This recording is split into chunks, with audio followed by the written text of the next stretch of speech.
આજે હું તમારી સાથે શેર કરીશ 1 વાટકી ઘઉંનો લોટ અને 2 વાટકી દૂધ સાથે તૈયાર થઈ જતી મીઠાઈની રેસીપી। તો ઘરની સિમ્પલ સામગ્રી સાથે આ મીઠાઈ ખૂબ જ ઓછા ખર્ચમાં તૈયાર થાય છે, જેને બનાવવામાં આપણે કોઈ પણ જાતનો કન્ડેન્સ મિલ્ક, માવા કે મિલ્ક પાવડરનો ઉપયોગ નહીં કરવો પડે। પણ આપણે મીઠાઈને એવી ટિપ સાથે બનાવશું કે તે દાણેદાર, ખાવામાં સોફ્ટ અને સ્વાદમાં એટલી ટેસ્ટી બનશે કે તેની આગળ બજારની મોંઘી મીઠાઈ પણ ફીકી લાગશે। તો ચાલો રેસીપી શરૂ કરીએ।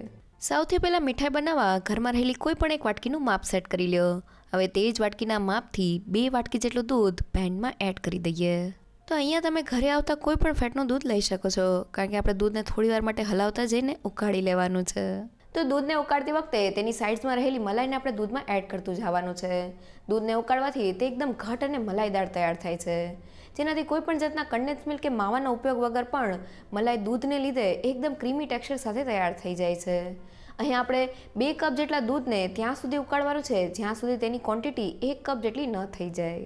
તો લગભગ 10 થી 12 મિનિટ જેવું થઈ ગયું છે અને દૂધ એકદમ સારી રીતે ઉકળી ગયું છે।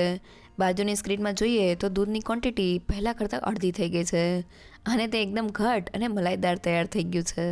તો હવે મેં અહીંયા 3/4 કપ એટલે કે અડધા કપથી થોડી વધારે અને વજનમાં 150 ગ્રામ જેટલી ખાંડ લીધેલી છે। ખાંડનું માપ તમે તમારા ટેસ્ટ પ્રમાણે વધુ કે ઓછું કરી શકો છો। હવે ધીમા ગેસ પર ખાંડને એકદમ સારી રીતે ઓગાળી લઈએ। તો લગભગ 2 થી 3 મિનિટમાં જ આપણી ખાંડ એકદમ સારી રીતે ઓગળી ગઈ છે। તો હવે ગેસની ફ્લેમ બંધ કરી દઈએ અને તૈયાર થયેલા દૂધના મિક્સરની કન્સિસ્ટન્સી તમને બતાવું તો તે આ રીતનું ઘટ અને મલાઈદાર તૈયાર થયું છે। તો હવે તેને ઠંડુ કરવા માટે રાખી દઈએ।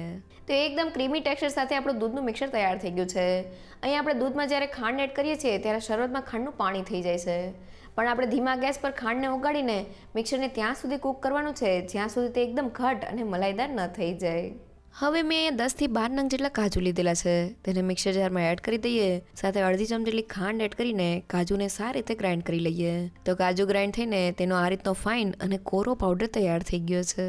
તો કાજુમાં તેલનું પ્રમાણ રહેલું હોય છે, એટલે જ્યારે આપણે કાજુને પીસીએ છીએ ત્યારે તેલ રિલીઝ થવાને લીધે પાવડર થોડો ભીનાશવાળો થાય છે, પણ કાજુ સાથે થોડી ખાંડ એડ કરવાથી પાવડર એકદમ કોરો તૈયાર થાય છે। હવે વાટકીના માપથી મેં અડધી વાટકી જેટલું ઘી લીધેલું છે, તો મેં ઘીને ઓગાળીને લીધેલું છે જેથી તેનું એકદમ પરફેક્ટ માપ તૈયાર થાય। હવે તે જ વાટકીના માપથી મેં 1 વાટકી જેટલો ઘઉંનો લોટ લીધેલો છે। રેગ્યુલર રોટલી કરવા માટે જે લોટ વાપરતા હોય તે જ લીધેલો છે। હવે લોટને ઘીમાં એકદમ સારી રીતે મિક્સ કરી લઈએ। તો જેને એકદમ સહેલું માપ 1 વાટકી ઘઉંના લોટ સાથે આપણે તેનાથી અડધું એટલે કે અડધી વાટકી જેટલું ઘી લેવાનું છે। તો લોટ અને ઘી એકદમ સારી રીતે મિક્સ થઈને કોઈ પણ જાતના ગાંઠા વગરનું સ્મૂથ મિક્સર તૈયાર થઈ ગયું છે। હવે મેં લોટ અને ઘીના મિક્સરને ગેસ ઉપર રાખી દીધેલું છે। હવે તેને સતત હલાવતા જઈને આપણે લોટને સારી રીતે શેકી લઈએ। તો ઘઉંના લોટને શેકતી વખતે આપણે ગેસની ફ્લેમ હાઈ નથી રાખવાની, મીડિયમ ટુ લો ગેસની ફ્લેમ પર લોટને સતત હલાવતા જઈને આપણે તેને સારી રીતે શેકી લેવાનો છે। તો ઘઉંના લોટને શેકતી વખતે શરૂઆતમાં ઘઉંનો લોટ બધા જ ઘીને એબ્ઝોર્બ કરી લે છે, પણ જેમ આપણો લોટ શેકાતો જાય છે તેમ તેમાંથી ઘી રિલીઝ થતું જાય છે અને લોટ થોડો હલકો થતો જાય છે। અહીંયા લોટમાંથી ઘી રિલીઝ થવાને લીધે લોટ એકદમ ફૂલી પણ જાય છે। અહીંયા આપણે લોટને ત્યાં સુધી શેકવાનો છે જ્યાં સુધી તેનો કલર બદલાઈ ન જાય। તો લગભગ 6 થી 7 મિનિટ જેવું થઈ ગયું છે અને તમે જોઈ શકો છો કે લોટ શેકાવાને લીધે એકદમ હલકો થઈને ફૂલી ગયો છે। બાજુની સ્ક્રીનમાં જોઈએ તો લોટનો કલર પહેલાં કરતાં બદલાઈ ગયો છે, સાથે તેમાંથી શેકાવાની સુગંધ પણ આવવા લાગી છે। તો હવે મેં અહીંયા 5 થી 6 મોટી ચમચી જેટલું સૂકા કોપરાનું છીણ લીધેલું છે, સાથે તૈયાર કરેલા કાજુના પાવડરને એડ કરી દઈએ અને બંને વસ્તુને લોટમાં સારી રીતે મિક્સ કરી લઈએ।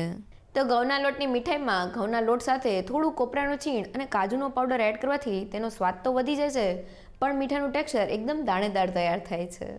તો બંને વસ્તુ લોટમાં મિક્સ થઈને સારી રીતે શેકાઈ ગઈ છે। આ સમયે આપણે ગેસની ફ્લેમ એકદમ લો રાખવાની છે। તો હવે તૈયાર કરેલા દૂધ અને ખાંડના મિક્સરને એડ કરી દઈએ।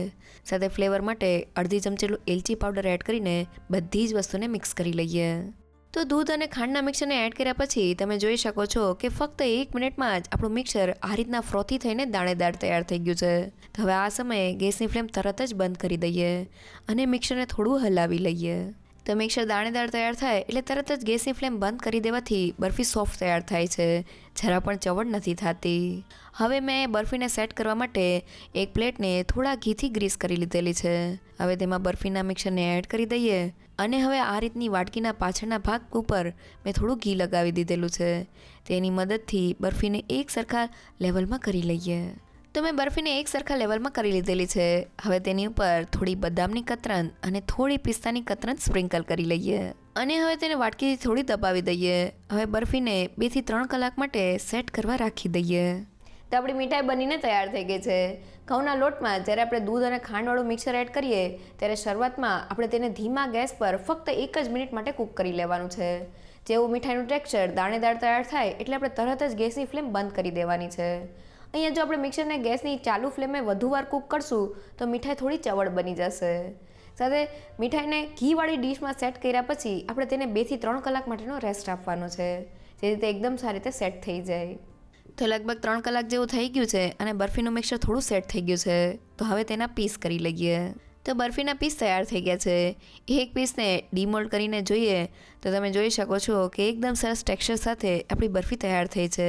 હાથેથી તોડીએ તો તે ખાવામાં એકદમ સોફ્ટ તૈયાર થઈ છે. એકવાર જરૂરથી ટ્રાય કરજો. તો આપણી મીઠાઈ બનીને તૈયાર થઈ ગઈ છે. અંદરથી તે એકદમ દાણેદાર અને ખાવામાં સોફ્ટ તૈયાર થઈ છે. આ મીઠાઈ બનાવતી વખતે બસ તમારે અમુક વાતનું ધ્યાન રાખવાનું છે. પહેલું એ કે દૂધના મિક્સરને તમારે ઉકાળીને એકદમ ઘટ અને મલાઈદાર કરવાનું છે. સાથે 2 કપ દૂધને તમારે ત્યાં સુધી કૂક કરવાનું છે જ્યાં સુધી તેની ક્વોન્ટિટી 1 કપ જેટલી ન થઈ જાય. સાથે ઘઉંના લોટને ત્યાં સુધી શેકવાનો છે જ્યાં સુધી તેનો કલર બદલાઈ ન જાય. અને ઘઉંના લોટમાં થોડું કોપરાનું છીણ અને કાજુનો પાવડર એડ કરવાથી મીઠાઈ સ્વાદમાં એકદમ ટેસ્ટી બને છે. અને દૂધ અને ખાંડનું મિક્સર એડ કર્યા પછી મીઠાઈને ફક્ત ધીમા ગેસ પર 1 મિનિટ માટે જ કૂક કરી લેવાની છે. અને તૈયાર થયેલી મીઠાઈને 2 થી 3 કલાક માટે સેટ કરીને જ્યારે તમે તેને ખાશો ત્યારે તે સ્વાદમાં એકદમ ટેસ્ટી લાગશે. જો તમને મારી આજની રેસીપી ગમી હોય તો મને કમેન્ટ સેક્શનમાં જરૂરથી કહેજો. સાથે મારા વિડીયોને લાઇક અને ફ્રેન્ડ્સ અને ફેમિલીમાં શેર કરજો. અને મારી ચેનલને સબસ્ક્રાઈબ કરવાનું ના ભૂલશો. તો ફરી મળીએ એક નવી રેસીપી સાથે.